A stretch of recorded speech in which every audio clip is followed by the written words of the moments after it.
Everyone, তোমরা সব কেমন আছো? বাহ, আমরা আজকে দ্বাদশ শ্রেণীর একটি অধ্যায় শুরু করব। সকলেই বাড়িতে বসে আছি আমরা, তোমরাও বাড়িতে বসে আছো, কিন্তু পড়া আগিয়ে নিয়ে যেতে হবে। মূল্যবান সময় নষ্ট করলে তো চলবে না। অনলাইনে ক্লাস চলছে, গোটা বিশ্বজুড়েই চলছে, আমাদের এখানেও চলছে। তো তোমাদেরকে এখন যা পরিস্থিতি, এই অনলাইনেই ক্লাস করতে হবে। তো ক্লাস 11-এ তোমরা একটি অধ্যায় পড়েছিলে। আমি জানতে চাইবো যে পদার্থের তরল ও গ্যাসীয় অবস্থা, তাই তো? পদার্থের তো তিনটে অবস্থা, আর একটা অবস্থা হচ্ছে কঠিন অবস্থা। সেই কঠিন অবস্থাটা সম্বন্ধে আলোচনা ক্লাস 11-এ সেভাবে ছিল না। ওই রাসায়নিক বন্ধন ও আণবিক গঠন এই অধ্যায়টিতে সামান্য একটু কঠিনের গঠন সম্বন্ধে আলোচনা ছিল। তো এটা কিন্তু দ্বাদশ শ্রেণীর প্রথম অধ্যায়েই আছে। তো আমরা ওটাই আজকে শুরু করব।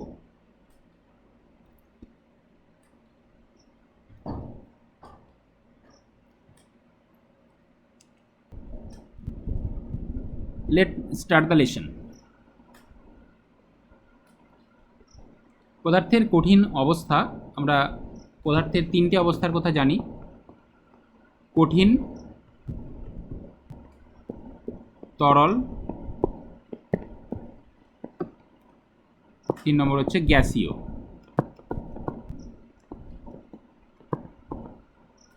একই পদার্থের তিনটে ভিন্ন দশা থাকতে পারে বিভিন্ন কন্ডিশনে বা ভিন্ন শর্তে।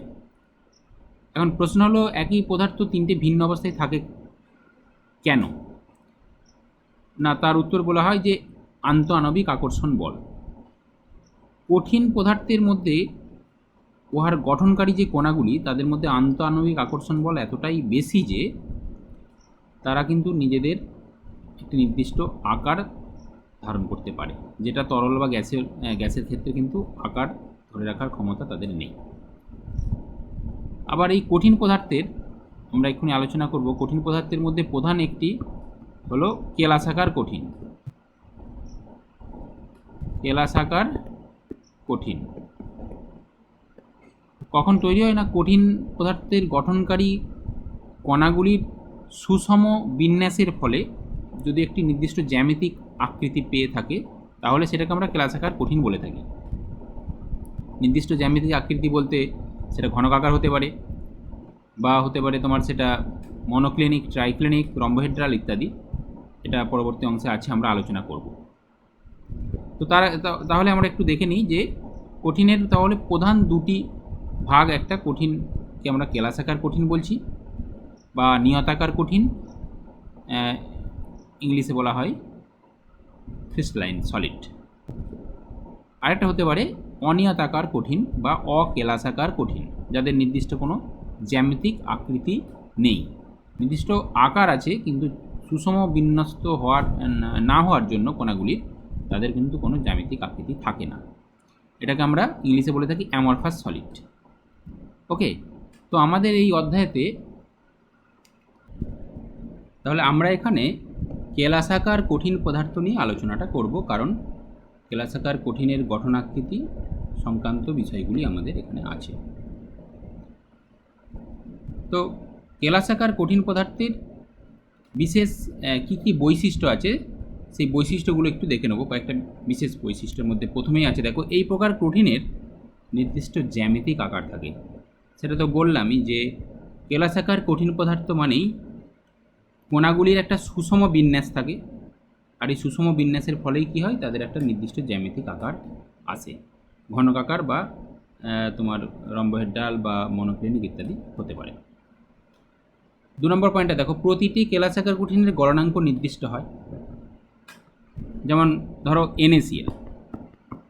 NaCl একটা কেলাসাকার কঠিন, এটি একটি তড়িৎযোজী যৌগ।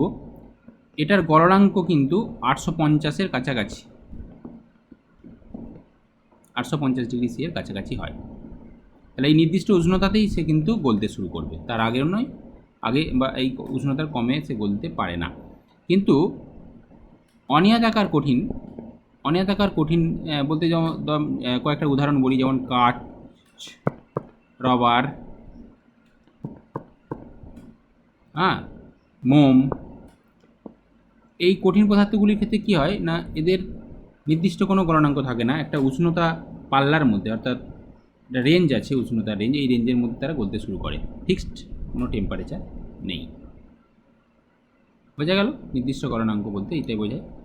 আর কেলাসাকার কঠিনগুলি অসামসারক প্রকৃতির, এইটা একটা ভীষণ ইম্পর্টেন্ট পয়েন্ট। এটার উপর বেশ করে কিছু শর্ট কোশ্চেনও আসে। এক হচ্ছে অসমসারক ধর্ম বলতে কী বোঝায়, বা সমসারক ধর্ম বলতে কী বোঝায়। দেখো এটা এই ধর্মটা বলতে কী বোঝাচ্ছে, একটা ছবি দেখাচ্ছি, ছবিটা একটু লক্ষ্য করো ভালো করে।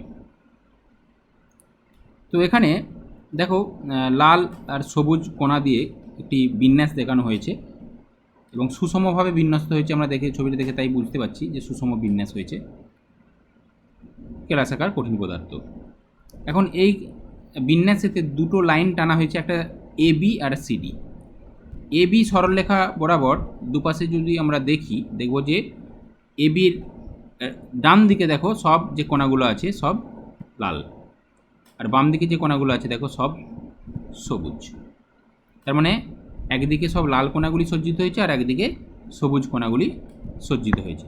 ওকে, আবার সিডি রেখা বরাবর দেখো, সিডি রেখার বরাবর সিডির নিচের দিকে দেখো একটা লাল আর সবুজ এভাবে অল্টারনেটিভলি আছে। এর ওপরের দিকেও বিন্যাসটা দেখো একই রকমভাবে এরকম লাল সবুজ করে অল্টারনেটিভলি আছে। তার মানে এখান থেকে আমরা কি বুঝলাম, যে একটা কেলাসাকার কঠিন পদার্থের যে কোনো দিকে কোণাগুলির বিন্যাস একই রকম হয় না। সুষমভাবে বিন্যস্ত হয়েছে বটে, কিন্তু যে কোনো ডিরেকশানে কোণাগুলির বিন্যাস একই রকম নেই। এই ধর্মটাকেই আমরা বলি অসমসারক ধর্ম। দেখো যে কেলাসাকার কঠিনের গঠনকারী কণাগুলির বিন্যাস বিভিন্ন দিকে বিভিন্ন হয়। এর ফলে কি হয়, কতকগুলি ভৌত ধর্মের কথা এখানে উল্লেখ করা হচ্ছে। দেখো ভৌত ধর্ম, বৈদ্যুতিক রোধ, তাপ পরিবাহিতা, প্রতিসরাঙ্ক ইত্যাদি, এই ধর্মগুলির মান কিন্তু বিভিন্ন দিকে বিভিন্ন হয়ে যাবে। বোঝা গেল? অর্থাৎ কেলাসাকার কঠিন অসমসারক প্রকৃতির হওয়ার জন্য এদের এই ভৌত ধর্মগুলির মান বিভিন্ন দিকে বিভিন্ন। অনিয়তাকার কঠিনের ক্ষেত্রে কিন্তু এই ধরনের ধর্ম দেখা যায় না। তাদের যে ধর্মটা দেখা যায় সেটা হচ্ছে সমসারক ধর্ম বলবো। সমসারক ধর্ম মানে কি, তাদের যেহেতু কোণাগুলির বিন্যাসটাই অনিয়মিত, তাই যে কোনো দিকে কোণাগুলির বিন্যাস একই রকম আমরা ভাবতে পারি। সেই জন্য অনিয়তাকার কঠিনের ধর্মকে আমরা বলে থাকি আইসোট্রপিক বা সমসারক ধর্ম, এবং কেলাসাকার কঠিনগুলির ধর্মকে আমরা বলে থাকি অসমসারক প্রকৃতির ধর্ম। বোঝা গেছে এই বিষয়টা? আচ্ছা, এরপরে আমরা চলে যাচ্ছি পরের অংশে। দেখো অতি শীতলীকৃত সান্দ্র তরল, মানে সুপার কুলড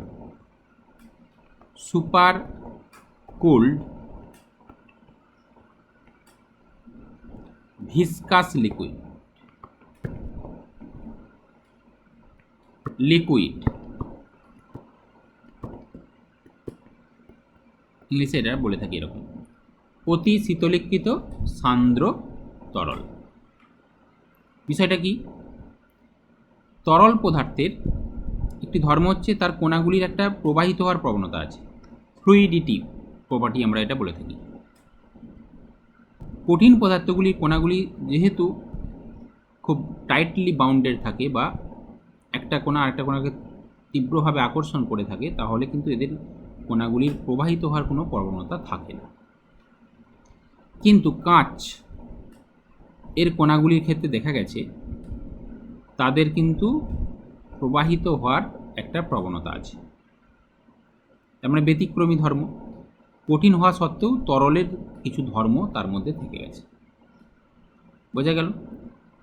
যেহেতু কাঁচ বা এই জাতীয় কতগুলি পদার্থের এরকম কণাগুলির তরলের ন্যায় প্রবাহিত হওয়ার একটা প্রবণতা থাকে, তাই আমরা এদের এই ধরনের পদার্থগুলিকে অতি শীতলীকৃত সান্দ্র তরল বলি।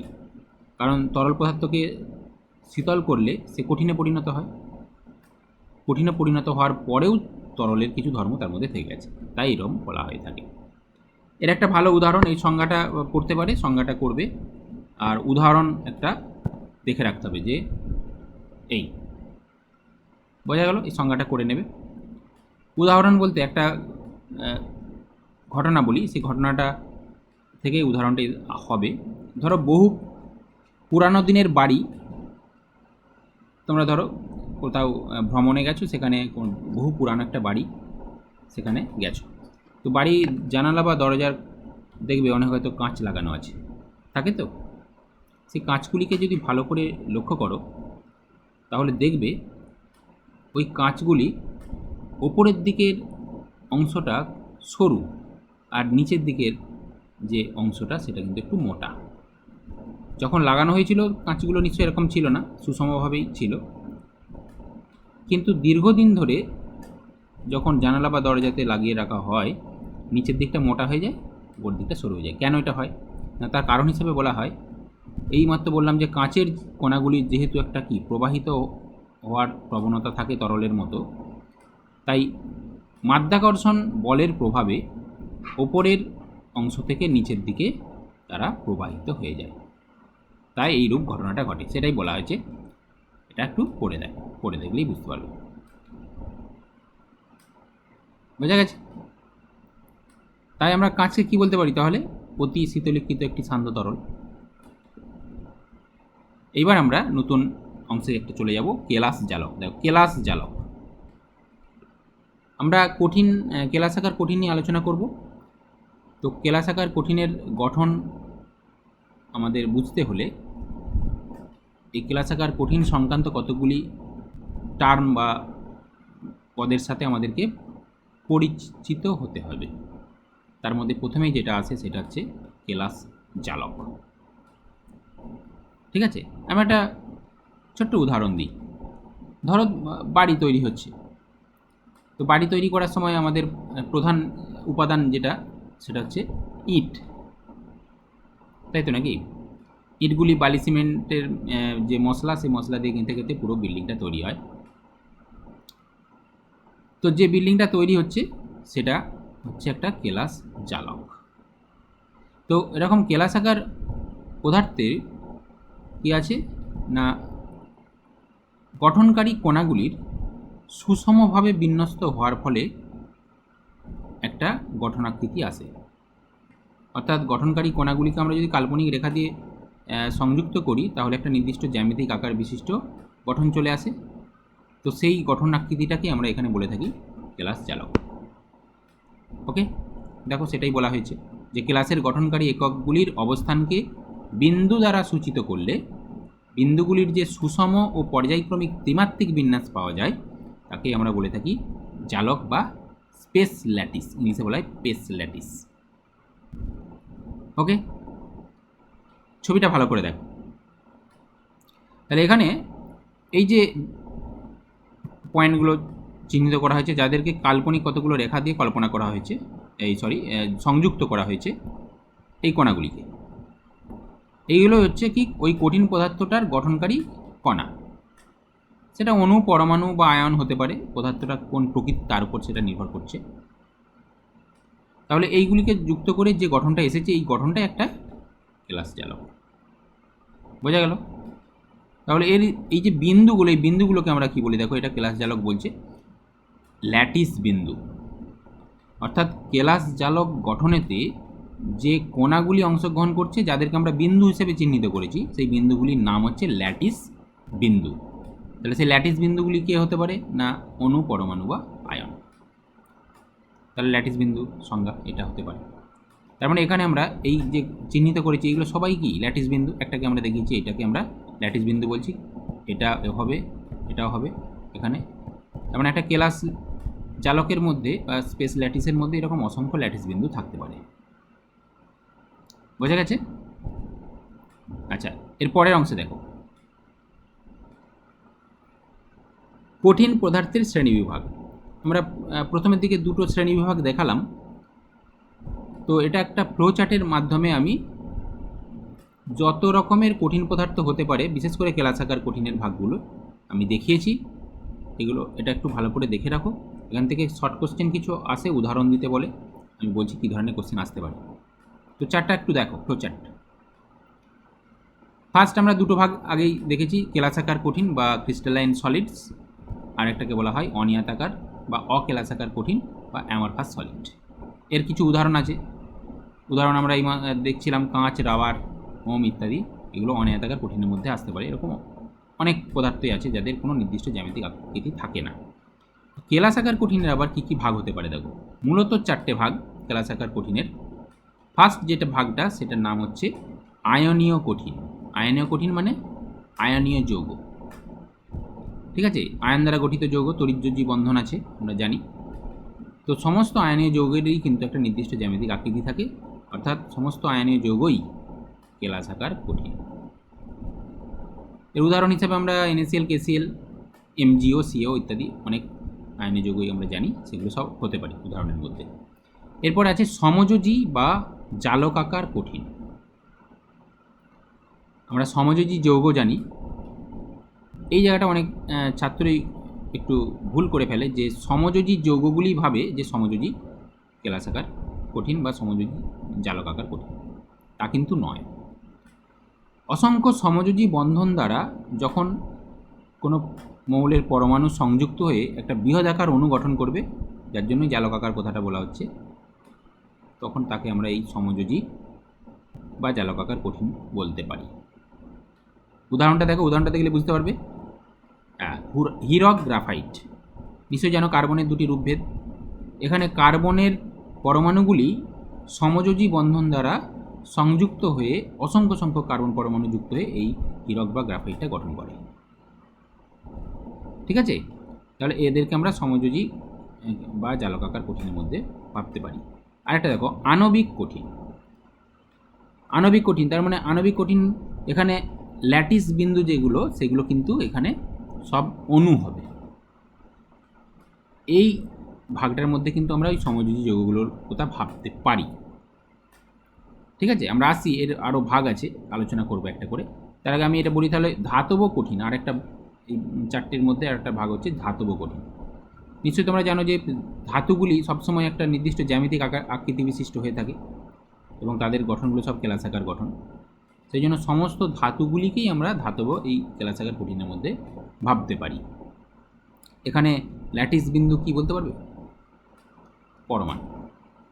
ধাতুর পরমাণুগুলি একটা নির্দিষ্ট জ্যামিতিক বিন্যাসে সজ্জিত হয়ে এই কেলাসাকার কঠিনটা তৈরি করে, তাহলে এক্ষেত্রে ল্যাটিস বিন্দুটা কিন্তু হবে পরমাণু। তাহলে প্রথম ভাগটাতে ল্যাটিস বিন্দু হচ্ছে আয়ন, দ্বিতীয় ভাগটাতে ল্যাটিস বিন্দু পরমাণুগুলি দ্বারাই গঠিত হয়, আর তৃতীয় ভাগটাতে অণু, আর চতুর্থ ভাগটাতেও পরমাণু, ধাতব পরমাণু। ওকে, এবার আমরা আণবিক কঠিনের কি আবার ভাগ থাকতে পারে একটু দেখে নাও। আণবিক কঠিন হচ্ছে যে সমযোজী বেশিরভাগ যে অণুগুলি আছে, যেমন ধরো আমি যদি বলি যে হাইড্রোজেন একটি আণবিক কঠিন, তুমি এক্ষুনি প্রশ্ন করবে স্যার হাইড্রোজেন কী করে কঠিন হলো? হাইড্রোজেন তো গ্যাস সাধারণ উষ্ণতায়। হ্যাঁ, তো হাইড্রোজেন সাধারণ উষ্ণতায় গ্যাস হলে কী হবে? তাকে কি তরল করা যায় না? অবশ্যই করা যায়। আবার যাকে তরল করা যায় তাকে আবার কঠিনও করা যেতে পারে। তো কঠিন অবস্থায় যদি আমরা হাইড্রোজেনকে নিয়ে যাই, তাহলেই সেটা হয়ে গেল কি আণবিক কঠিনের একটা উদাহরণ, কঠিন হাইড্রোজেন, ঠিক আছে। তো এর কী কী ভাগ হতে পারে দেখো। অধ্রুবীয় আণবিক কেলাসাকার কঠিন। আবার এই সমযোজী যৌগ যেহেতু বলছি, সমযোজী যৌগের বন্ধনের আবার ধ্রুবীয়তা থাকে, আমরা জানি।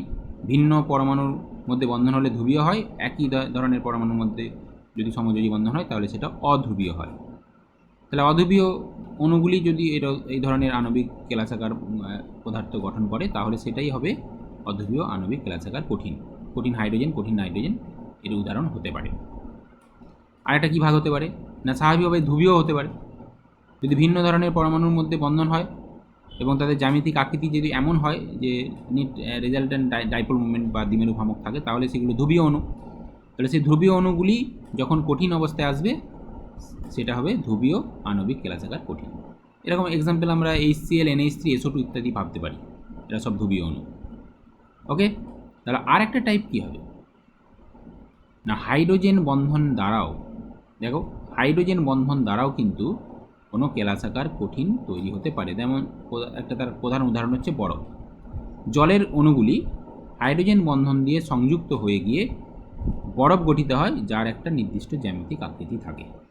সেই জন্য বরফটাকে আমরা কিন্তু কেলাসাকার কঠিন পদার্থ বলবো, এবং সেটা হবে এই ভাগটার মধ্যে। আশা করি এই ছকটা মোটামুটি বোঝা গেছে। আচ্ছা, এইবার আমরা পরবর্তী অংশে যাচ্ছি। দেখো, একক কোষ।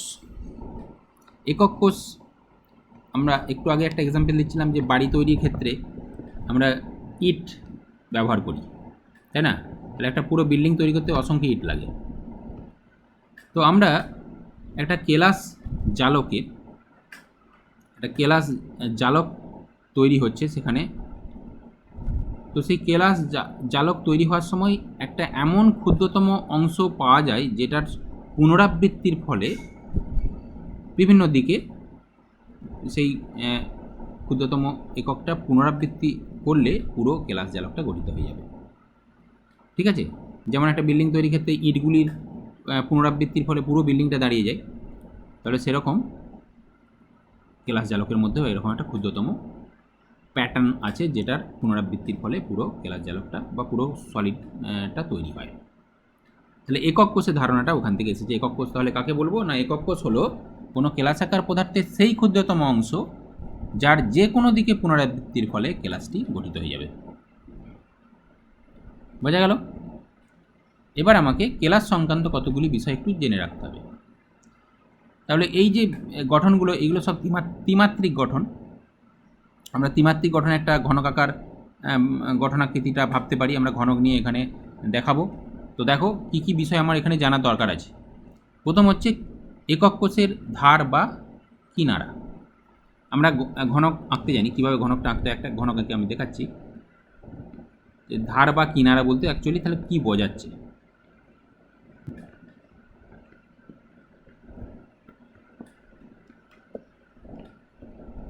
এই ধরো একটা ঘনক, এর ধার বা কিনারা মানে এই যে প্রান্তরেখা, এরকম কটা আছে জানো? এরকম 12টি আছে, 12টি প্রান্তরেখা, এবং প্রত্যেকটা সমান হবে। এটা যদি ঘনক হয় তাহলে এর প্রত্যেকটা প্রান্তরেখার দৈর্ঘ্যই সমান। এবার ঘনক যদি না হয় তাহলে বিভিন্ন আসতে পারে। তো তিনটে যে অক্ষ, ত্রিমাত্রিক গঠন মানে তিনটে অক্ষ, তো তিনটে অক্ষ বরাবর আমি যে প্রান্তরেখা বা কিনারা, সেই মানগুলোকে কি ধরা হচ্ছে একটু দেখো। এটা একটা গঠন দেখানো হয়েছে, এখানে অক্ষগুলো দেখানো হয়নি। আমি এই যে ডট ডট করে লাইনটা দেওয়া ছিল, ধরো এটা ওয়াই অক্ষ ধরে নিলাম, আর এই ওপরের দিকে যে অংশটা আছে এটা এক্সটেন্ড করে এটাকে আমি লিখলাম জেড অক্ষ, আর এই দিকটা ধরো এটাকে লিখলাম এক্স অক্ষ। ঠিক আছে? এবার প্রচলিত নিয়ম অনুযায়ী কী বলা হচ্ছে দেখো, যে প্রচলিত নিয়ম অনুযায়ী এক্স, ওয়াই ও জেড অক্ষ বরাবর দৈর্ঘ্যকে যথাক্রমে আমরা এ, বি ও সি দ্বারা প্রকাশ করব। তাহলে এই যে একক কোষটার কিনারা অ্যালং দ্য এক্স অ্যাক্সিস, অর্থাৎ এক্স অ্যাক্সিস বরাবর দেখো কী দেওয়া আছে, সরি এটা ওয়াই অ্যাক্সিস বরাবর বি দেওয়া আছে, এক্স অ্যাক্সিস বরাবর কত দেওয়া আছে এ, আর জেড অ্যাক্সিস বরাবর কত দেওয়া আছে সি, তাই না? তাই তো এখানে বলা হয়েছে এক্স অক্ষ বরাবর এ, ওয়াই অক্ষ বরাবর বি এবং জেড অক্ষ বরাবর প্রান্তরেখার দৈর্ঘ্যটাকে আমরা সি দিয়ে সবসময় ডিনোট করে থাকি। এটাই প্রচলিত নিয়ম।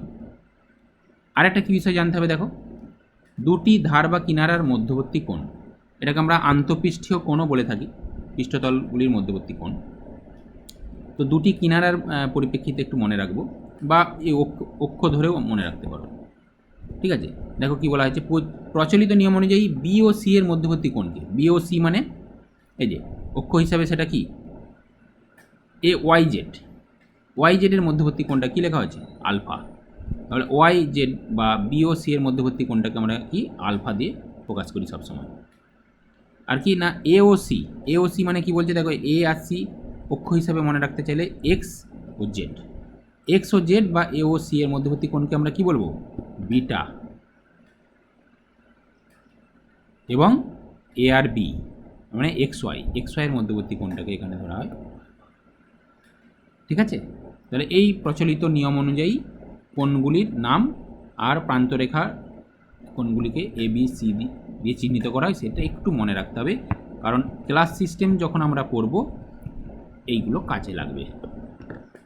আচ্ছা আচ্ছা, এরপরে দেখো একক কোষের ধরন। বিভিন্ন ধরনের একক কোষ আমরা জানব। বিভিন্ন ধরনের একক কোষ আমি বলে রাখি, একক কোষ আমরা এটা ত্রিমাত্রিক গঠন দেখালাম। এই ত্রিমাত্রিক গঠনটা কিন্তু এসেছে দ্বিমাত্রিক গঠন থেকে। কারণ কি, ধরো এই যে একটা তল দেখাচ্ছি, এই যে একক কোষটা আছে, এটা এটা এটা যদি ঘনক হয় তাহলে এই তলটা কি হবে? বর্গাকৃতি, বর্গাকৃতি তল, ঠিক কি না? এবার এটা টেট্রাগোনাল হলে বর্গাকৃতি থাকতো, আয়তাকার তলও থাকতে পারত। তাহলে এই যে বর্গক্ষেত্র, আয়তক্ষেত্র বা রম্বস, কারো ক্ষেত্রে সামান্তরিক, এইগুলি কিন্তু সব দ্বিমাত্রিক একক কোষ হিসাবে চিহ্নিত করা হয় এইগুলোকে। ওকে, তার মানে দ্বিমাত্রিক হতে পারে। দ্বিমাত্রিক একক কোষ কত রকম হতে পারে দেখো, বর্গাকার হতে পারে, রম্বস হতে পারে, আয়তাকার হতে পারে, সামান্তরিক হতে পারে বা ষড়ভুজাকার হতে পারে। যেমন ধরো ল্যাটিস বিন্দু দেখাচ্ছে, এই ধরো ল্যাটিস বিন্দু এইভাবে পরপর ক্রিস্টালের মধ্যে ধরো আছে। এই ল্যাটিস বিন্দুগুলিকে আমরা কী করি, কাল্পনিক রেখা দিয়ে যোগ করব। তাহলে এইভাবে যদি আমি কাল্পনিক রেখা দিয়ে এই 4টি ল্যাটিস বিন্দুকে যোগ করি, তাহলে এটা একটা একক কোষ ভাবতে পারি। এটা দেখো আয়তাকারে একক কোষ হতে পারে। আবার কোনো ক্ষেত্রে যদি ল্যাটিস বিন্দুগুলি এইভাবে থাকে, এইবার এই 6টা কোণাকে আমি যদি যোগ করি, দেখো কি আসবে না, একটা ষড়ভুজ চলে আসবে। তার মানে এরকম ষড়ভুজাকৃতি দ্বিমাত্রিক একক কোষও আমরা ভাবতে পারি। অ্যাকচুয়ালি এই যে দ্বিমাত্রিক একক কোষগুলির নাম বলা হলো, এই দ্বিমাত্রিক একক কোষগুলি দিয়ে ত্রিমাত্রিক একক কোষ গঠিত হয়। সেটা 7টা বিভিন্ন সংখ্যায় হয়। আমরা দেখব সেটাকে বলা হয় বিভিন্ন ধরনের ক্লাস সিস্টেম। এর পরবর্তী অংশে আছে, আমরা আলোচনা করব। একটু তার আগের জিনিসগুলো একটু ধৈর্য ধরে মন দিয়ে শোনো। ত্রিমাত্রিক একক কোষ, দ্বিমাত্রিক হয়ে গেল। এবার আমরা অ্যাকচুয়ালি গঠন তো ত্রিমাত্রিক হয়। তো ত্রিমাত্রিক একক কোষ, সেখানে যে ভাগটা দেখানো হয়েছে, আমি ঘনকাকার একক কোষের সবগুলো ভাগ দেখাবো। ঘনকাকার, ঘনকাকার, ঘনকাকার যে একক কোষ, তার ল্যাটিস বিন্দু, যেটাকে গঠনকারী কোণা বলা হচ্ছে, সেই ল্যাটিস বিন্দুর অবস্থান অনুযায়ী আমরা এই শ্রেণীবিভাগটা দেখব। ঠিক আছে, দেখো নাম্বার 1, এটা কি বলা হচ্ছে না, সরল বা আদিম একক কোষ। সরল বা আদিম একক কোষ, ইংলিশে বলা হয় simple cubic, simple cubic, or এটা আদিমটা হচ্ছে প্রিমিটিভ।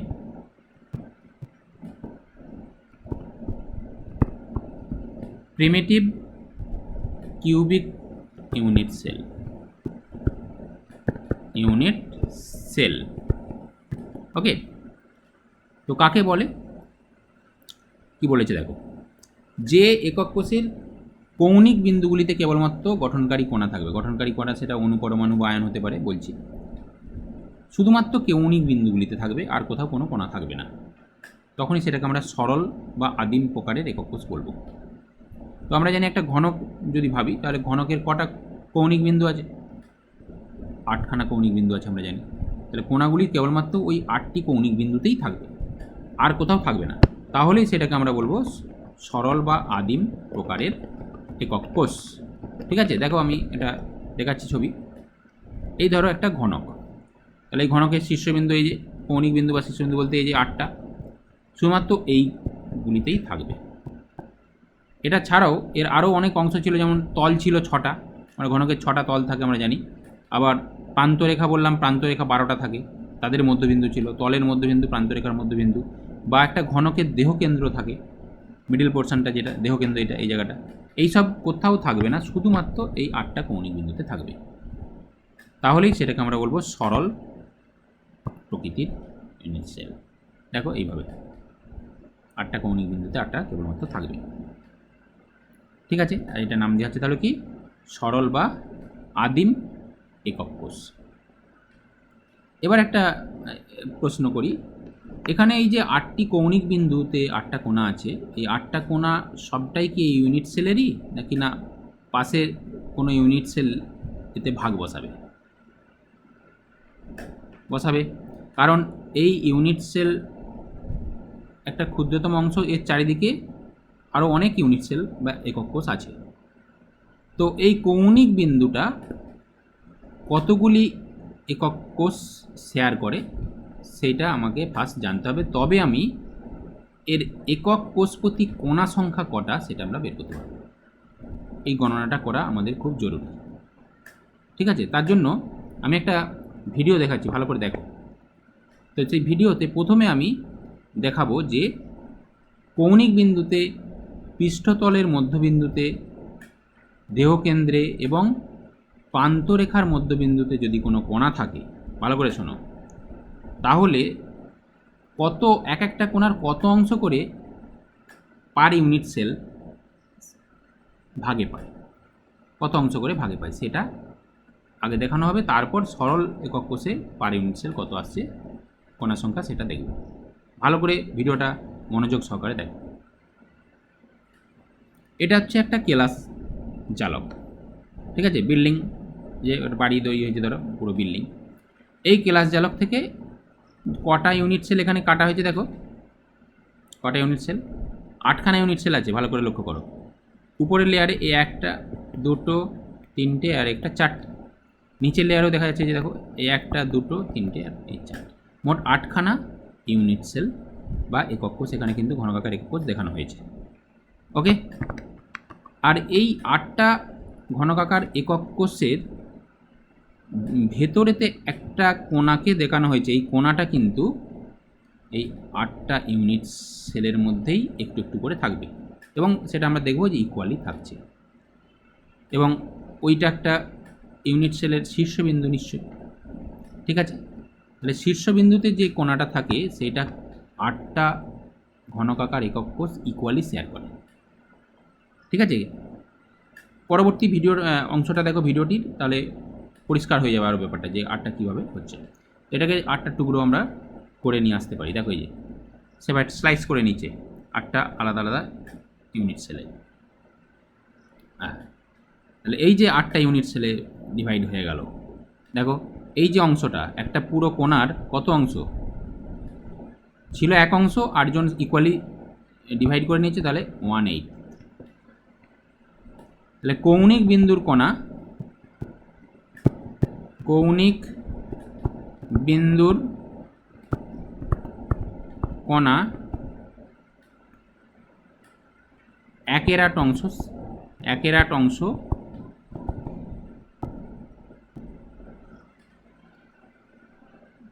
ভাগে পায়, এরকম বলতে পারি, তাই তো? তোমাদের বাড়িতে ধরো কাকা জেঠার করে তোমরা মনে করে 6 জন ভাই বোন আছো, সেখানে একটা কেক নিয়ে এসে ইকুয়ালি ভাগ করতে হবে, তাহলে এক একজন 1/6 করে পাবে। তো এরকম তাই একটা একক একটা ইউনিট কৌণিক বিন্দুতে কোণাকে 8টা সমান টুকরো করে দেওয়া হয়েছে, ঠিক আছে? তার মানে এখান থেকে আমরা বলতে পারি যে যে কোনো একটি ঘনকাকার একক কোষের কৌণিক বিন্দু থেকে যদি কোনো কোণা থাকে, তাহলে ওই একটি কোণার 1/8 অংশ ওই ইউনিট সেলটার নিজস্ব। ক্লিয়ার হয়েছে বিষয়টা? আচ্ছা, এর পরের ভিডিওটির পরের অংশটা দেখো, সমস্তটাই দেখানো হয়েছে এখানে পরিষ্কার করে, খুব ভালোভাবে বুঝতে পারবে।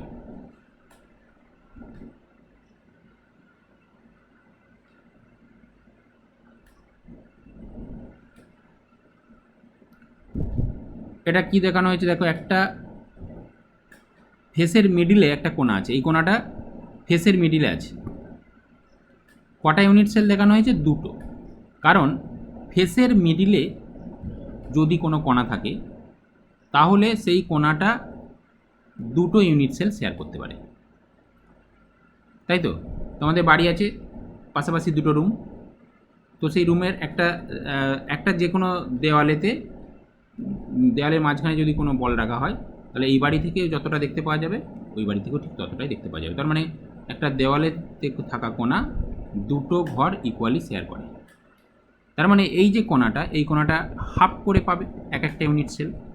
এর হাফ অংশ এই ইউনিট সেল পাবে, আর একটা হাফ অংশ এই ইউনিট সেল পাবে। তার মানে এক কথায় বলতে পারি যে ফেসের মিডিলে থাকা কোণা সবসময় হাফ করে শেয়ার পায়, ঠিক কি না? তাহলে এখান থেকে আমরা স্লাইস করে দেখব যে তাই হচ্ছে।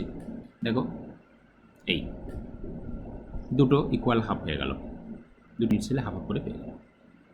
তাহলে ফেস সেন্টার অ্যাটম সবসময় হাফ করে শেয়ার করে। পরিষ্কার হয়েছে এটা?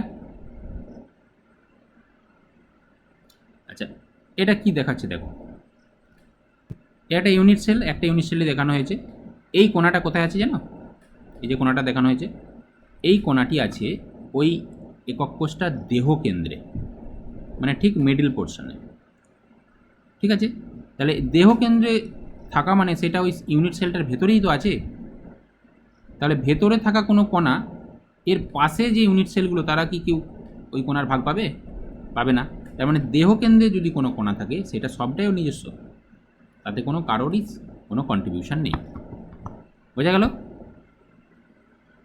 দেখো, তাহলে বডি সেন্টার অ্যাটম বলা হচ্ছে ইংলিশে, দেয়ারফর ইট কন্ট্রিবিউটস ফুলি টু এ ইউনিট সেল, কারণ এটাতে অন্য কোনো কোণার ভাগ নেই। এইবার দেখো এটা কি দেখানো হচ্ছে, কটা ইউনিট সেল দেখানো হয়েছে? এটা 4টে ইউনিট সেল। এই উপরের লেয়ারে দুটো আছে, নিচের লেয়ারে দুটো। আর এটা কি? প্রান্তরেখা।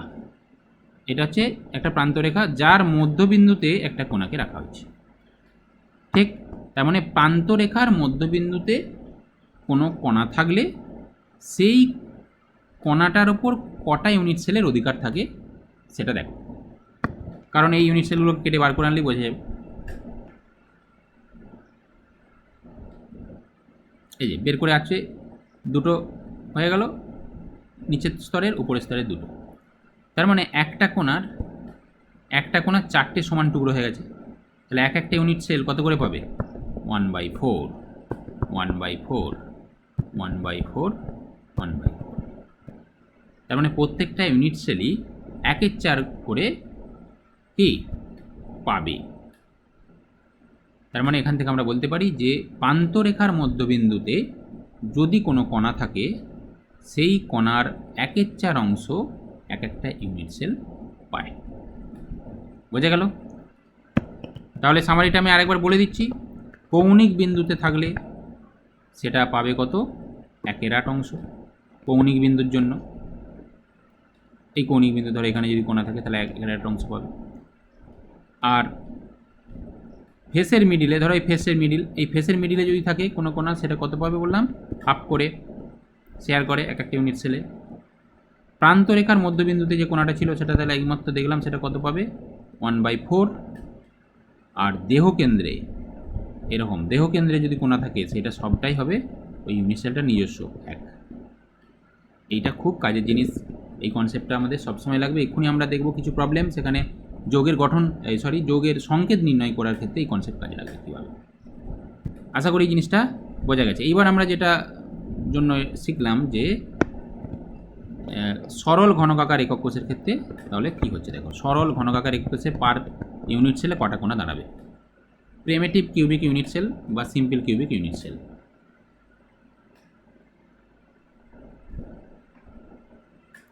এটা একটা সিম্পল কিউবিক ইউনিট সেল। কেন না, আমি ডেফিনেশানে যেটা বললাম, সরল ঘনকাকার একক কোষ মানে শুধুমাত্র 8টা কৌণিক বিন্দুতে 8টা কোণা থাকবে, আর কোনো জায়গায় কোনো কোণা নেই। দেখো, ঠিক আছে? এই কোণাগুলি যে এত দূরে দূরে দেখানো হয়েছে, অ্যাকচুয়ালি এত দূরে থাকে না, একে অপরকে স্পর্শ করে থাকে। দেখবো আমি এক্ষুনি সেটা দেখানো হবে ভালো করে। একটু দেখো এটা কি বলতে চাইছে। এইভাবে টাচ করে থাকে। তার মানে সরল ঘনকাকার একক কোষ যদি হয় তাহলে কোণাগুলি কিন্তু এইভাবে থাকে। দেখো, এটা একটা ফেস এঁকেছি, এই দিকটা ঘনকাকার একক কোষের একটা তল, এই দিকটা একটা তল, এরকম, ঠিক আছে? কিউবিক ইউনিট সেল হয়ে গেল। বলতে পারবে এখানে কোণাগুলি একে অপরকে স্পর্শ করেছে কোন দৈর্ঘ্য বরাবর? না, প্রান্তরেখা বরাবরই স্পর্শ করেছে। যে এই কোণাটাই কি স্পর্শ করেছে? প্রান্তরেখা বরাবর কোণাগুলি স্পর্শ করে সরল ঘনকাকার একক কোষের কোণাগুলি, ঠিক আছে? দেখো, এবার এটাকে আমরা স্লাইস করব। দেখো স্লাইস করে দেওয়া হচ্ছে, তাহলে এটা ইউনিট সেল দাঁড়িয়ে গেল, একটা কিউবিক ইউনিট সেল দাঁড়িয়ে গেল। এইবার এই কৌণিক বিন্দুতে থাকা কোণাগুলি যে পেলো তাকে সবটা যদি আমরা যোগ করি তাহলে কি আসছে দেখো, কৌণিক বিন্দুতে থাকা কোণাগুলিকে সব আমি কি করলাম, অ্যাড করে দিলাম। তাহলে কটা কোণা এলো, একটাই কোণা এসেছে। আসাটাই স্বাভাবিক না, কারণ সরল ঘনকাকার ক্ষেত্রে বলা হলো কৌণিক বিন্দুতে একের 8 করে শেয়ার করে, আর কৌণিক বিন্দুর সংখ্যা কটা আছে, 8টা আছে। তাহলে 1 × 8 × 8 সমান হচ্ছে 1। তার মানে সরল ঘনকাকার একক কোষের একটাই কোণা থাকে, মানে কোষ প্রতি কোণার সংখ্যা হবে একটাই, তার মানে অনেক ফাঁকা স্থান। ঠিক আছে, আমরা পরবর্তী কিছু গণনা আছে সেখানে দেখব যে প্রায় 50%-এর মতো সরল ঘনকাকার একক কোষ যদি হয় তার প্রায় 50%-এর মতো ভ্যাকেন্ট বা ফাঁকা থাকে, আর 50%-এর কাছাকাছি ভর্তি থাকে। ঠিক আছে, তার কারণ হচ্ছে একটা ইউনিট সেলে যদি একটাই কোণা থাকে অনেকটাই ফাঁকা জায়গা থাকে। হয়েছে, আশা করি জিনিসটা বোঝাতে পেরেছি। এবার দেখো তাহলে হিসাবটা কী দাঁড়ালো, প্রতি একক কোষে কোণা সংখ্যা দাঁড়াচ্ছে, হিসাবগুলো এইভাবে দেখাতে হয় যে 1 × 8 × 8টা কৌণিক বিন্দু সমান 1টা। তাহলে সরল ঘনকাকার একক কোষ যদি হয় এর এই 8টা কোণার জন্য, 8টা যে কৌণিক বিন্দু 8টা কোণা আছে তার জন্য সে ভাগে পাবে মাত্র একটা। আছে। আচ্ছা, এবার আমরা পরবর্তী আরেকটা ইউনিট সেলে যাচ্ছি। দেখো দেহকেন্দ্রিক একক কোষ, এটাকে ইংলিশে বলা হয় body centred cubic, body centred cubic, সংক্ষেপে কি বলা হয় জানো, বিসিসি। এটা মনে রাখো টার্মটা, বিসিসি টাইপ, বিসিসি প্রকারের একক কোষ কাকে বলে। দেখো কি বলছে, যে একক কোষের কৌণিক বিন্দু ছাড়াও কোষের দেহকেন্দ্রে একটি গঠনকারী কণা অবস্থান করে তাকে দেহকেন্দ্রিক একক কোষ বলে। একক কোষ গঠিত হতে গেলে কৌণিক বিন্দুতে কণা থাকবেই। ঠিক আছে, কৌণিক বিন্দুগুলি ছাড়া আর কোথায় আছে সেটা অনুসারে ভাগটা দেখব। দেহকেন্দ্র আমরা এইমাত্র বললাম একটা ঘনকাকার একক কোষ সবসময় একটা দেহকেন্দ্র থাকে, যে দেহকেন্দ্রে একটা কোণা থাকবে। কীরকম ছবিটা হবে দেখো, এই হচ্ছে তোমার ঘনকাকার ধরো একটা ইউনিট সেল, এই 8টা কোণেতে এরকম 8টা, আর এই দেহকেন্দ্র মানে দেহকেন্দ্রে আমি এটা লাল কালারের দেখিয়েছি, তাহলে দেহকেন্দ্রে একটা থাকবে। তাহলে তখনই আমরা এটাকে কি বলবো, দেহকেন্দ্রিক একক কোষ বা body center cubic unit cell, সংক্ষেপে বিসিসি। এবার আমরা একইভাবে গণনাটা একটু দেখে নেব যে পার ইউনিট সেলে কটা কোণা হবে। ঠিক আছে, আগের ভিডিওতে যেটা দেখানো হলো সেটা একটু মাথায় রাখো, দিয়ে এটা তাহলে খুব ভালোভাবে বুঝতে পারবে। দেখো ভিডিওটা দেখো, বডি সেন্টার কিউবিক ইউনিট সেলে পার ইউনিট সেল কোণা কটা হচ্ছে। এই হচ্ছে body center cubic unit cell, ভালো করে বুঝো। Body center cubic unit cell, এই এর 8টা কৌণিক বিন্দু 8টা আছে, আর এইটা দেহকেন্দ্রে আছে। ঠিক আছে, এবার ছেড়ে থাকে না, টাচ করে থাকে। দেখো টাচ করছে কীভাবে, দেখো এই ভালো করে বুঝো কীভাবে টাচ করেছে না, দেহকেন্দ্রে যে কোণাটা আছে তার সাথে এই কৌণিক বিন্দু যে কোণাগুলো সব টাচ করেছে। তাহলে দেখো কৌণিক বিন্দুতে থাকা কোণাগুলি একে অপরকে টাচ করেছে কি, করেনি। কৌণিক বিন্দুতে যে কোণাগুলি আছে তারা কিন্তু কেউই কাউকে স্পর্শ করতে পারেনি। এই পাশে এই দুটো কোণা টাচ করেছে কি, না করেনি, গ্যাপ আছে। তাহলে কিভাবে টাচ করে আমি এখানে বলে রাখছি, এই কনসেপ্টগুলো সব পরে কাজে লাগবে। এটা দেখো এই কোণাটার দিকে নজর দাও, এই দেহকেন্দ্রে এই কোণাটার দিকে নজর দাও, এই কোণাটার দিকে নজর দাও। এই বরাবর যদি আমি একটা লাইন টেনে দিই, এই বরাবরই কিন্তু এই 3টে কোণা একে অপরকে স্পর্শ করে থাকে। তার মানে দুটো বিপরীত কৌণিক বিন্দুর কোণা আর দেহকেন্দ্রের অবস্থিত কোণা, এরা কিন্তু একে অপরকে কী করে, স্পর্শ করে। দেহকেন্দ্রিক ঘনকাকার একক কোষের এটাই বৈশিষ্ট্য। এই কনসেপ্টটা আমরা কাজে লাগাবো, পরে লাগবে। স্লাইস করে নিচ্ছি ইউনিট সেল করার জন্য, ঘনকাকার ইউনিট সেল হয়ে গেল। এটা একটা ঘনকাকার ইউনিট সেল হয়ে গেল কি না, হয়েছে? এইগুলো সব কৌণিক বিন্দুর কণা, এগুলো সব একের অটাংশ, বুঝতেই পারছো। কিন্তু দেহকেন্দ্রে যেটা ছিল তা সেটা কি কেটেছে? সেটা কাটেনি, সবটাই রয়ে গেছে, গোটা রয়ে গেছে। কারণ ভেতরে থাকলে থাকে ইউনিট সেলের পুরোটাই নিজের অংশ, আমরা একটু আগে জানলাম। তাহলে এইগুলোকে আবার সব জড়িয়ে দিলে একটাই কোণা হবে, আর দেহকেন্দ্রে ছিল যেটা সেটা পুরোটাই হয়ে গেল। তাহলে পার ইউনিট সেল কোণা কটা দাঁড়িয়ে গেল? দুটো। তার মানে দেহকেন্দ্রিক ঘনকাকার একক কোষের প্রতি একক কোষে কোণা সংখ্যা হবে দুটি।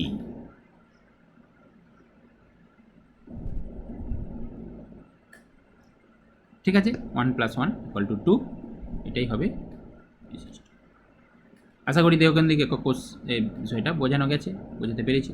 আচ্ছা, আর আছে কি আছে দেখো।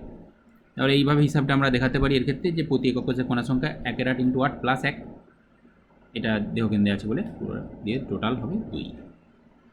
এরপরে আর একটা টাইপ দেখাচ্ছি, দেখো পৃষ্ঠকেন্দ্রিক একক কোষ। এটাকে আমরা ইংলিশে বলে থাকি কি, ফেস সেন্টার্ড কিউবিক।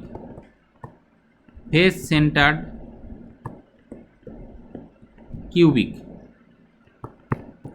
এর সংক্ষেপে বলা হয় এফসিসি। আগেটা ছিল বিসিসি, এটা হচ্ছে এফসিসি। এফসিসি টাইপ এরকম বলা হয়। কাকে বলে ভালো করে বোঝো। 8টি কৌণিক বিন্দুতে তো থাকবেই, এটা বললাম আগেই। 8টি কৌণিক বিন্দু ছাড়াও এই 6টা যে পৃষ্ঠতল আছে কিউবের, সেই 6টা পৃষ্ঠতলের মধ্যবিন্দুতে একটা করে কোণা থাকবে। এটাই হচ্ছে পৃষ্ঠকেন্দ্রিক ঘনকাকার একক কোষের বৈশিষ্ট্য। তাহলে দেখতে কেমন হবে ছবিটা একটু দেখো। এই হচ্ছে একটা ঘনকাকার একক কোষ, এইভাবে 8টা কৌণিক বিন্দুতে 8টা থাকছে। আর ফেসের মিডিলগুলো একটু ভালো করে খেয়াল করো। এটা হচ্ছে লেফট সাইড ফেস, সামনের থেকে বাম দিকের যে তলটা, সেই তলটার মধ্যবিন্দুতে কোণাটা দেওয়া হয়েছে। এটা হচ্ছে রাইট সাইড ফেস, সামনে ডান দিকে যে তলটা আছে তার মধ্যবিন্দুতে আছে। এটা হচ্ছে টপ ফেস, টপ ফেসের মিডিল, সেখানে একটা কোণা দেখানো হচ্ছে। আর এটা হচ্ছে বটম ফেসের মিডিল, সেখানে একটা কোণা দেখানো হচ্ছে। 4টে হয়ে গেল। আর দুটো তল কোথায় আছে না, ফ্রন্ট ফেস আর ব্যাক ফেস বাকি আছে। তাহলে এই কোণাটা কোথায় প্লেস করা হচ্ছে দেখো, এটা কোথায় দেওয়া হলো, ফ্রন্ট ফেস। এই যে ফ্রন্ট ফেস, এটা ফ্রন্ট ফেস, তো এই ফ্রন্ট ফেসের মিডিলে দেওয়া হয়েছে। ওকে, এই ফ্রন্ট ফেসের মিডিলে এটা দেওয়া হলো। আর একটা থাকবে তাহলে কোথায়, দেখো এটা হচ্ছে ব্যাক ফেস। এই ব্যাক সাইডের ফেস বলতে এই ফেসটা, যে এই ফেসটা, এটা হচ্ছে ব্যাক সাইডের ফেস, ওর মিডিলে দেওয়া হয়েছে। তাহলে 6টা হয়ে গেল, 6টা ফেসের মিডিলে 6টা কোণা হয়ে গেল। ঠিক আছে।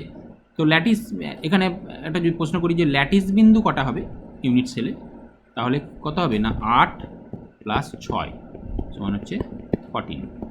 14টা ল্যাটিস পয়েন্ট পাওয়া যাবে এই ইউনিট সেলে। কিন্তু কণা সংখ্যা কি আর 14 হবে পার ইউনিট সেল? নিশ্চয়ই নয়। আমরা সেটা দেখব, হিসাবটা একটা ভিডিওর মাধ্যমে দেখবো। দেখো ভিডিওটা দেখো ভালো করে।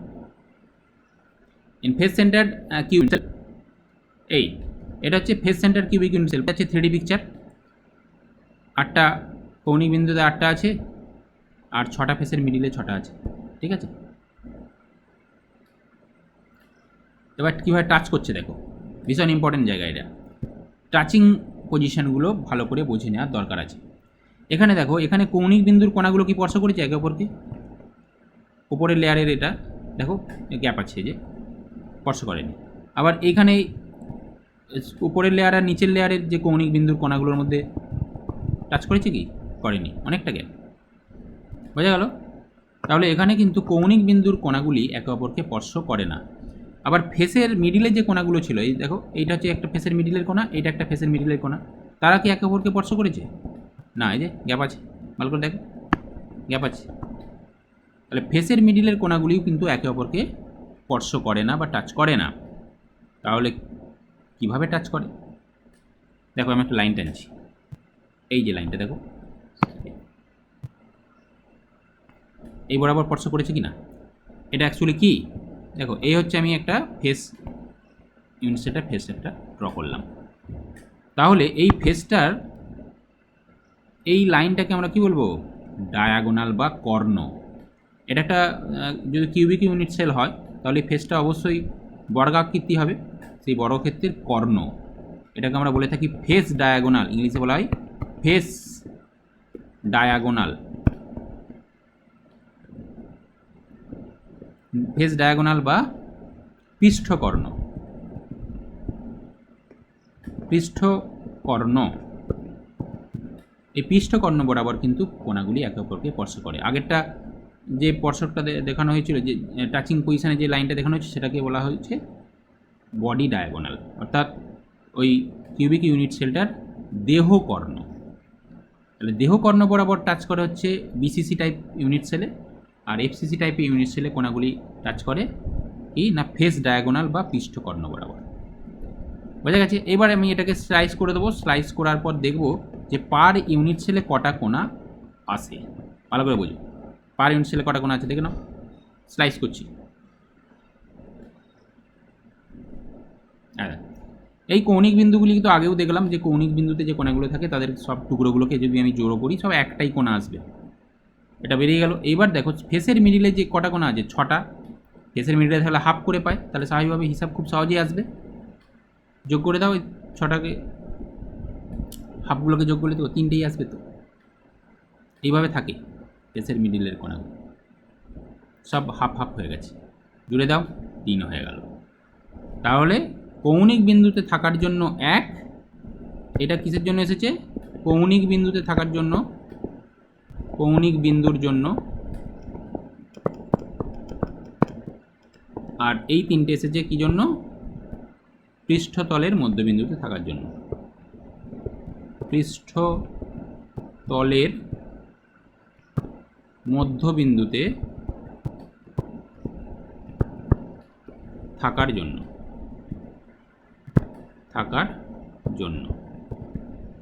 বোঝা গেছে? তাহলে টোটাল 4টে। তার মানে এখানে এখনো পর্যন্ত যে 3টে ইউনিট সেল আমরা জানলাম, সবচেয়ে ভালো প্যাকিং বা কোন ধরনের আছে না এই এফসিসিতে। কারণ এর পার ইউনিট সেলে কোণা সংখ্যা কত দেখলাম? পার ইউনিট সেলে কোণা 4টি। ওকে, আচ্ছা, এরপর আমরা হিসাবটা একটু দেখে নিই। যেভাবে দেখানো হলো, এটা নোটসের জন্য আমি দিয়ে রেখেছি, এইভাবে খাতায় লিখে রাখবে। প্রতি একক কোষে কোণা সংখ্যা হয়ে গেল 1/8 × 8 প্লাস হাফ × 6। 6টা ফেস আছে, হাফ করে পাবে। টোটাল দেখো 4টে হবে। বোঝা গেছে? আচ্ছা, এইবার আমরা পরবর্তী আরেকটা ইউনিট সেল আছে, সেটা দেখে নিই। এটা কি নাম দেখো? প্রান্তকেন্দ্রিক একক কোষ। ইংলিশে বলা হয় end centered cubic unit sell.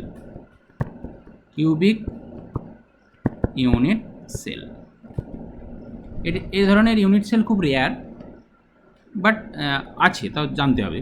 তো কাকে বলে একটু ভালো করে দেখো। এন্ড সেন্টার্ড ইউনিট সেল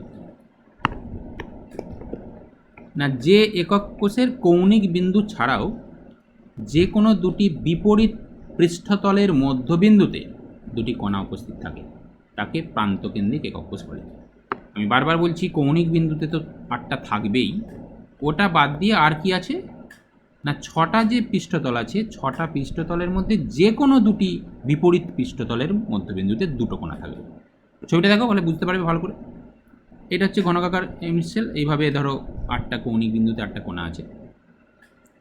আর এটা কোথায় দেখাচ্ছি? টপ ফেসের মিডিলে দেখালাম, আর এটা বটম ফেসের মিডিলে দেখালাম। ঠিক আছে? তাহলে এটাকে আমরা তখন প্রান্তকেন্দ্রিক বলবো। শুধু এই নয়, এই দুটো কোণার পজিশানটা এখানে না করে যদি আমি এটা করতাম যে এই রাইট সাইড ফেসের মিডিল আর এটা লেফট সাইড ফেসের মিডিল, তাহলেও প্রান্তকেন্দ্রিক হতো। অথবা এখানে না দেখিয়ে আর এখানে না দেখে যদি দেখাতাম যে এই যে এটা ব্যাক সাইডের ফেসের মিডিল, এটা ফ্রন্ট সাইডের ফেসের মিডিল, তাহলে এটা থাকলো, এটাও তো প্রান্তকেন্দ্রিক। এই জন্য যে কোনো দুটি পৃষ্ঠতলের বিপরীত পৃষ্ঠতলের মধ্যবিন্দু থাকলেই সেটা প্রান্তকেন্দ্রিক হবে। এবার আমাকে এখান থেকে হিসাবটা আর ভিডিওর মাধ্যমে দেখানোর প্রয়োজন হবে বলে মনে হয় না, তোমরা নিজেরাই পারবে। কত হবে? প্রতি একক কোষে কণা সংখ্যা কত হবে দেখো, ভালো করে দেখো। 1/8 × 8, এটা তো থাকছেই 8টা কৌণিক বিন্দুর জন্য, প্লাস ফেসের মিডিল বা পৃষ্ঠতলের মিডিলে থাকলে বা হাফ করে শেয়ার পায়। কণা কটা আছে? দুটো আছে। তার মানে এখানে 1 + 1 = 2। তার মানে প্রান্তকেন্দ্রিক একক কোষেরও কিন্তু দেহকেন্দ্রিক একক কোষের মতোই পার ইউনিট সেলে দুটো করেই কণা থাকে। এটা কার ছিল? এটা বিসিসিরও ছিল। তার মানে বিসিসি টাইপ আর প্রান্তকেন্দ্রিক এরা একই রকমভাবে প্যাকড হয়। মানে পার্সেন্টেজ প্যাকে আমরা যদি দেখি কত পার্সেন্ট ভর্তি আছে, তাহলে দেখব বিসিসি আর এন সেন্টার দুটোরই সমান হচ্ছে। বোঝা গেছে? এইটুকু জিনিস একটু ভালো করে বুঝতে পারলে এর ওপরে আমি কিছু প্রবলেম করাবো। দেখো যে যৌগের সংকেত আমরা কিভাবে নির্ণয় করতে পারি। এটা প্রান্তকেন্দ্রিক একক কোষ। এটা কি দেওয়া আছে দেখো, যে কোনো কেলাসাকার যৌগের একক কোষে উপস্থিত কণা সংখ্যা থেকে উক্ত যৌগের সংকেত নির্ণয়। ঠিক আছে? তো এই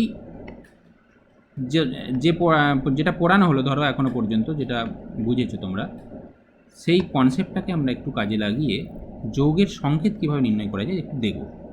দেখো 1 নম্বরে আমি একটা প্রবলেম দিচ্ছি। একটি যৌগ এক্স ও ওয়াই মৌলের সমন্বয়ে গঠিত।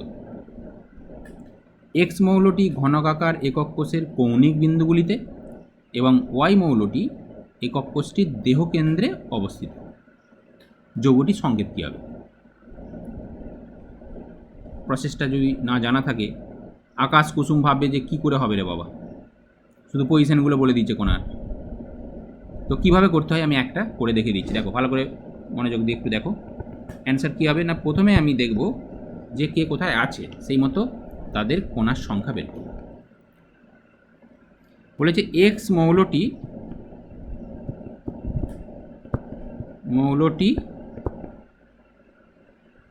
একক কোষের কৌণিক বিন্দুতে আছে।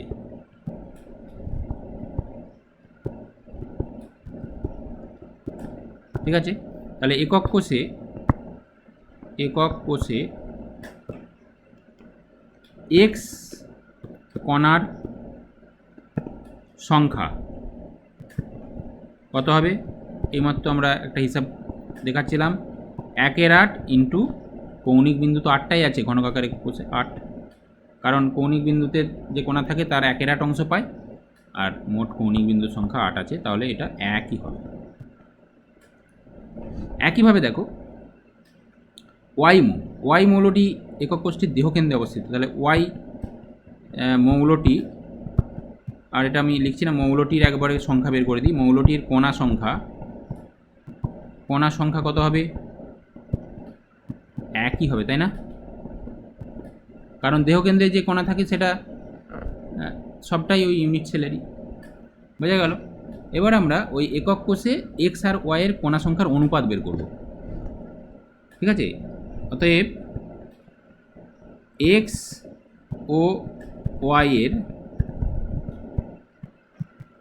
কণা সংখ্যার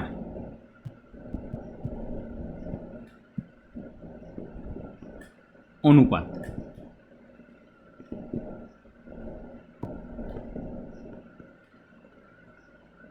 কত হবে? 1:1 হবে। একটা করে আছে। অতএব এবার দেখো একক কোষের কণা সংখ্যার অনুপাত বের করলাম, মানে একক কোষের সংকেত আসবে। আবার একক কোষের সংকেত মানেই তো যৌগটির সংকেত, কারণ একক কোষগুলির পুনরাবৃত্তির ফলেই পুরো কেলাসাকার কঠিন পদার্থটি গঠিত হয়। ঠিক আছে? তাহলে আমরা এখান থেকে একবারে লিখে দিতে পারবো যে অতএব যৌগটির সংকেত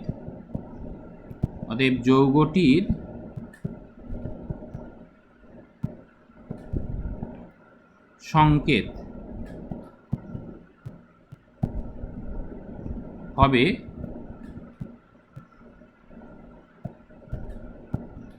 কি না এক্স আগে লিখবো না ওয়াই আগে লিখবো, তা কিছু লেখা যায় সেরকম কিছু বলা নেই, সরি। হ্যাঁ, তাহলে আমি এক্স ওয়াই লিখছি, এক্স ওয়াই। বোঝা গেল?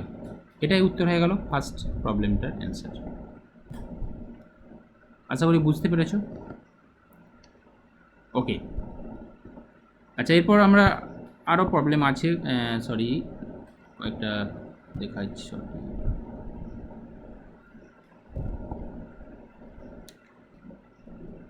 আর একটা প্রবলেম দেখাচ্ছি, এটা একটু দেখো কি বলেছে। দেখো যে এফসিসি বিন্যাসে এ কোণাগুলি একক কোষের কৌণিক বিন্দুগুলিতে এবং বি কোণাগুলি পৃষ্ঠতলগুলির কেন্দ্রে অবস্থান করে।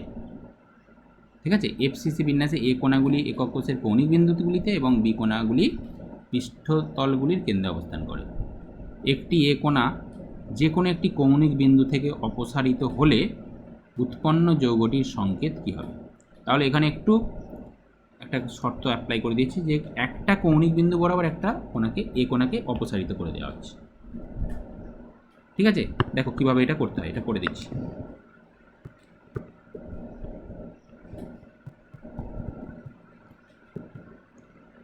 প্রথমে আমি দেখব যে পৃষ্ঠতলগুলির কেন্দ্রে অবস্থান করছে বি কোণা আর এ কোণাগুলি কৌণিক বিন্দু। এ একক কোষে, আগে একক কোষে কৌণিক বিন্দুগুলিতে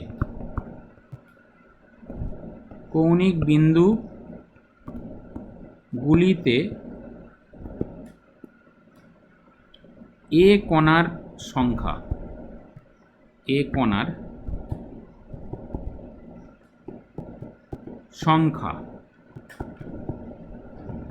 কত হবে বলতে পারবে?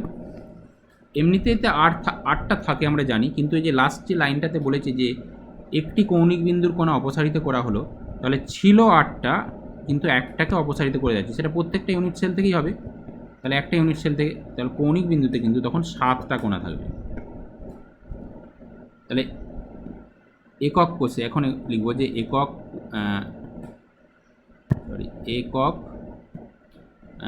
কোষে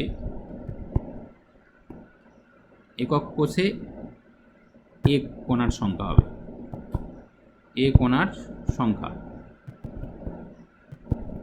কীভাবে হিসাবটা করবো না, 1/8 করে কৌণিক বিন্দুর 1/8 করে পাই, কিন্তু আছে 7টা, তাহলে 1/8 ইন্টু 7, ঠিক আছে, ইকুয়াল টু 7/8।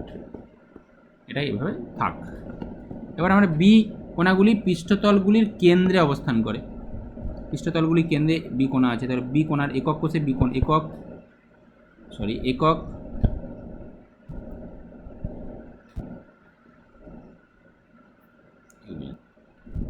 একক কোষে বি কোণার সংখ্যা কত হবে? 6টা পৃষ্ঠতল হাফ করে শেয়ার করে, ইকুয়াল টু হবে 3।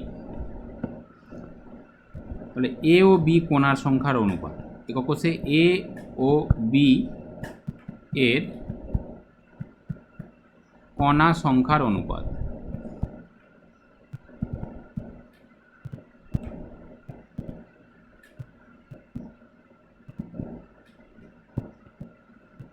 কত হবে? এটা 7/8, ওটা এ কোণাই তো বলে আছে নাকি?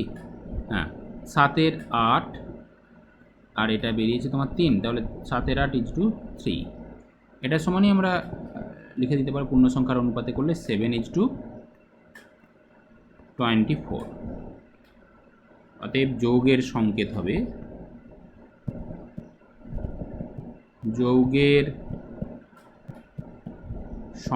হবে,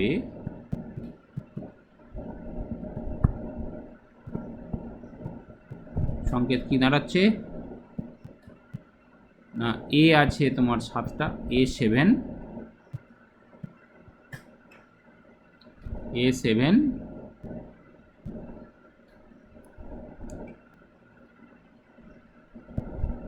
B24। এটা হয়ে গেল উত্তর, দ্বিতীয় সমস্যাটার সমাধান হয়ে গেল। কারো কোনো বুঝতে অসুবিধা নেই নিশ্চয়ই? খুব ইন্টারেস্টিং চ্যাপ্টার, এটা খুবই ভালো লাগবে। এভাবে ভিডিওগুলো পরপর সিরিয়ালি দেখতে থাকো। এটা ফার্স্ট পার্ট আমি করাচ্ছি, এরপরে আরও আমি পরপর আসবে, একটু নজর রাখতে হবে। সাবস্ক্রাইব করবে চ্যানেলটা, নোটিফিকেশান পেয়ে যাবে, পরপর ভিডিওগুলি দেখবে, পুরো বিষয়টা পুরো চ্যাপ্টারটা বাড়িতে বসেই রেডি হয়ে যাবে, এটুকু গ্যারান্টি দিলাম। 3 নম্বর প্রবলেমটা একটু দেখো। একটি একক কোষে এ বি সি এবং ডি পরমাণুগুলি যথাক্রমে শীর্ষবিন্দুতে সমস্ত পৃষ্ঠতলগুলির কেন্দ্রে, দেহ কেন্দ্রে এবং প্রান্ত বা কিনারাগুলির মধ্যবিন্দুর 1/3 অবস্থান করে। ঠিক আছে, এই পর্যন্ত বলা আছে। আমরা সব কণাগুলির সংখ্যা বের করে ফেলতে পারবো, আমরা জানি কত করে শেয়ার করে সেই কনসেপ্টে। এরপরে যে লাইনটা বলা আছে দেখো, যে কোনো দুটি বিপরীত প্রান্তরেখা বরাবর একটি তল যে কোণাগুলিকে স্পর্শ করে তাদেরকে অপসারিত করলে একক কোষের সংকেত কী হবে? ঠিক আছে, ভালো করে প্রবলেমটি বারবার পড়ো, পড়ে আগে আমাকে এ বি সি ডি এর কোণা সংখ্যা কত আসবে সেটা একটু বলতে হবে, তারপর আমরা সেকেন্ড লাইনটা কী বলতে চাইছি সেটা আলোচনা করব। দেখো ভালো করে। আচ্ছা, এর সমাধানটা কিভাবে করব দেখো, আমি করে দিচ্ছি। প্রবলেমটা এ বি সি এবং ডি এর অবস্থানগুলি আগে সুনিশ্চিত করো। শীর্ষবিন্দুতে এ আছে, আমি আগে একটা ঘনক আঁকি। যে তলটা চালনা করা হয়েছে বলছে না, ওই তলটা চালনা করার পর কি কি কোণা অপসারিত হচ্ছে সেটা আগে দেখে নিচ্ছি। দেখো, এই হচ্ছে একটা ঘনক আঁকছি ধরো।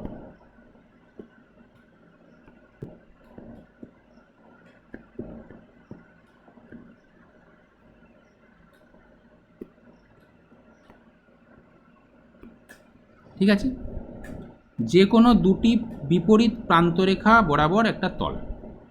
ঠিক আছে, বিপরীত প্রান্তরেখা হতে হবে। আমি একটা তল একটু দেখাচ্ছি, আমি অন্য কালি ইউজ করছি। ধরো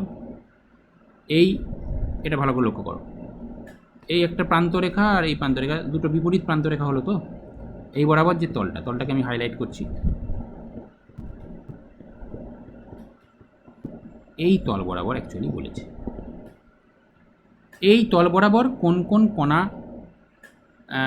এই তল স্পর্শ করছে সেটা একটু চিহ্নিত করো। আমি কোণাগুলি দেখাচ্ছি। প্রথমে এই কৌণিক বিন্দুর কোণা,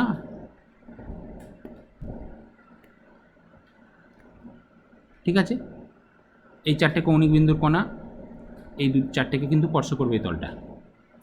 ঠিক, আর কোথায় আছে দেখো, ফেসের মিডিল বা পৃষ্ঠতলের মধ্যবিন্দুতে যে কোণা আছে, পৃষ্ঠতলের মধ্যবিন্দুতে যে কোণা আছে সেটা দেখাচ্ছি। দেখো, এই হচ্ছে একটা পৃষ্ঠতলের মধ্যবিন্দু, আর এর ব্যাক ফেসে এইখানে একটা আছে পৃষ্ঠতলের মধ্যবিন্দু। এই দুটো কোণাকেও টাচ করবে। ঠিক আছে, তাহলে এই দুটো কোণাও কিন্তু আউট হবে বা ভ্যানিশ হবে। আর কোনটা হচ্ছে বলতে পারবে? আর দেখো ভালো করে দেখো, প্রান্তরেখার মধ্যবিন্দুতেও কোণা আছে বলেছে। প্রান্তরেখার মধ্যবিন্দু এইটা, এই প্রান্তরেখার মধ্যবিন্দুর কোণাটা কী হবে? ভ্যানিশ হবে। এই কোণাটাও, এই প্রান্তরেখার মধ্যবিন্দুটাও ভ্যানিশ হবে। হয়ে গেল। আর কি কোনো কোণা ভ্যানিশ হবে? একটু ভালো করে ভাবো। দেখো, এই তলটা কিন্তু ওই ঘনকটার দেহকেন্দ্র দিয়েও গেছে, ঠিক কি না? ওটা দেহকর্ণ, মানে এগুলোকে অ্যাকচুয়ালি আমরা ডায়াগোনাল প্লেন বলি। ডায়াগোনাল প্লেন সবসময় দেহ কর্ণ বরাবর, দেহকেন্দ্র দিয়ে যায়। তাহলে দেহকেন্দ্রে যে কোণাটা ছিল সেটা আমরা জানি কোন কোণাটা, সেটা আমরা দেখছি প্রবলেমটাতে। তাহলে দেহকেন্দ্রের কোণাটাও কিন্তু এখানে ভ্যানিশ হবে। এটা হচ্ছে মনে করো দেহকেন্দ্রের কোণা। তাহলে বোঝাতে পেরেছি সমস্যাটাতে এই বিষয়টা মাথায় রাখতে হবে। এবার দেখো কি বলছে। তাহলে এ কোণার সংখ্যা, বি কোণা, এগুলো সব বের করব। প্রথমে আছে দেখো, এ শীর্ষবিন্দুতে আছে। শীর্ষবিন্দুতে তাহলে এ কোণার সংখ্যা একক কোষে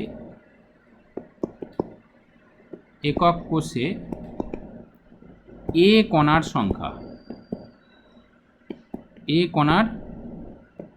সংখ্যা কত আসবে না, 1/8 করে পাবে কৌণিক বিন্দুতে থাকার জন্য, কিন্তু 8টা নেই, আছে কটা? 4টে। কারণ কি, 4টে কৌণিক বিন্দুর কোণাকে যে টাচ করেছে তো বেরিয়ে চলে গেছে। তাহলে এখানে দেখো কত হচ্ছে, হাফ হচ্ছে, পার ইউনিট সেলে হাফ থাকবে এই কোণা। বি কোণার সংখ্যা, একইভাবে আমরা বি কোণার সংখ্যাটা গণনা করব। দেখো বি কোণাটা কোথায় আছে বলেছে, বি কোণাটা কোথায় আছে না, সমস্ত পৃষ্ঠতলগুলির কেন্দ্রে আছে বি কণা। তাহলে সমস্ত পৃষ্ঠতলে কেন্দ্রে থাকলে হাফ করে শেয়ার হয়, কিন্তু থাকছে কটা? 6টা পৃষ্ঠতল, কিন্তু বেরিয়ে যাচ্ছে দুটো। এই যে দুটো পার্পল কালারের যে দেখিয়েছি দেখো, ওই পার্পল কালার ওই দুটো তো বেরিয়ে যাচ্ছে, তাহলে থাকছে কটা? 4টে। ইনটু আরেকটা জিনিস এখানে ভালো করে খেয়াল করো, প্রান্ত রেখা বা কিনারাগুলির মধ্যবিন্দুর 1/3 অবস্থান করে। তাহলে 1/3 আছে, তাহলে এখানে এটাতে আবার 1/3 মাল্টিপ্লাই করতে হবে 2, তার মানে এটা হবে 2/3। তাহলে বি কোণার সংখ্যা। সি কোণার সংখ্যা কটা হবে বলো? ভালো করে দেখো, সি কোণা কোথায় আছে? সি কোণা হচ্ছে দেহ কেন্দ্রে আছে,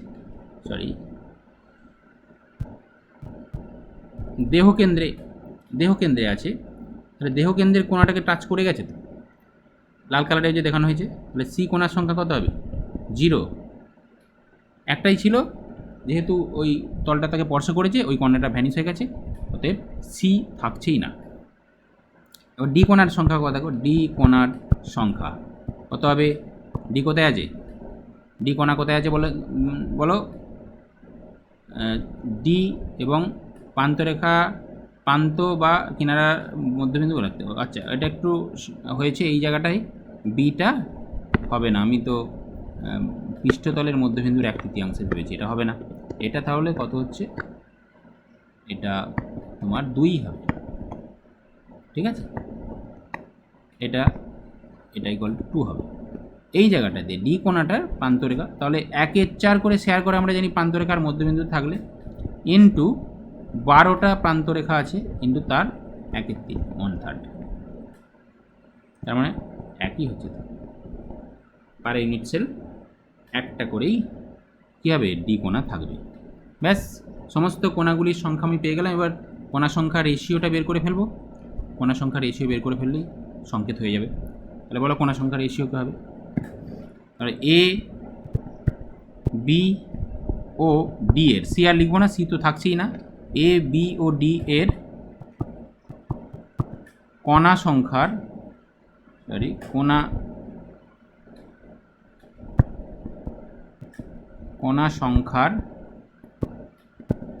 অনুপাত। কোণা সংখ্যার অনুপাত কত হবে? না, এ হাফ বেরিয়েছিল, 1/2 বেরিয়েছিল, দেখো ভালো করে, H2। বি কত বেরিয়েছে? বি 2 বেরিয়েছে। এই যে এ হাফ বেরিয়েছে, বি 2 বেরিয়েছে, আর ডি আমরা 1 বেরিয়েছে। হাফ H2 2 H2 1, তার মানে এটা সমান আসবে কি? 1 H2 4 H2 2 হয়েছে। তাহলে সংকেত গণনা করতে আর কোনো অসুবিধা থাকবে না। হ্যাঁ, তাহলে অতএব যৌগটির সংকেত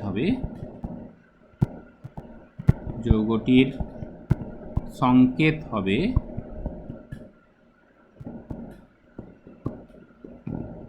কি হবে না, এ একটা, তাহলে এ B4 D2, এ B4 D2, এটাই সংকেত হয়ে গেল, নির্ণয় সংকেত। This is the answer.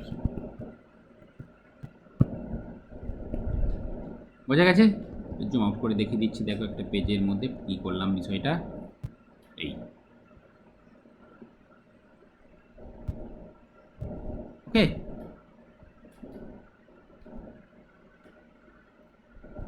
ঠিক আছে। এইবার আমি আরও কিছু সমস্যা তোমাদেরকে দিয়ে দেবো PDF ফাইল হিসাবে, সেগুলি সব সলভ করবে। আজকে এই পর্যন্তই থাক, অনেকটা পড়িয়ে দিলাম। এই ভিডিওটা বারবার দেখতে হবে। কোনো অসুবিধা থাকলে আমার সাথে যোগাযোগ করবে, পার্টিকুলারলি ওই জায়গাটা বলবে কোন জায়গাটা অসুবিধা হচ্ছে, আমি আবারও সেটা বুঝিয়ে দেবো। ওকে, আশা করি তোমরা আমার এই ভিডিও এনজয় করেছো। Thank you very much. আজকের ক্লাস আমি এখানেই শেষ করছি।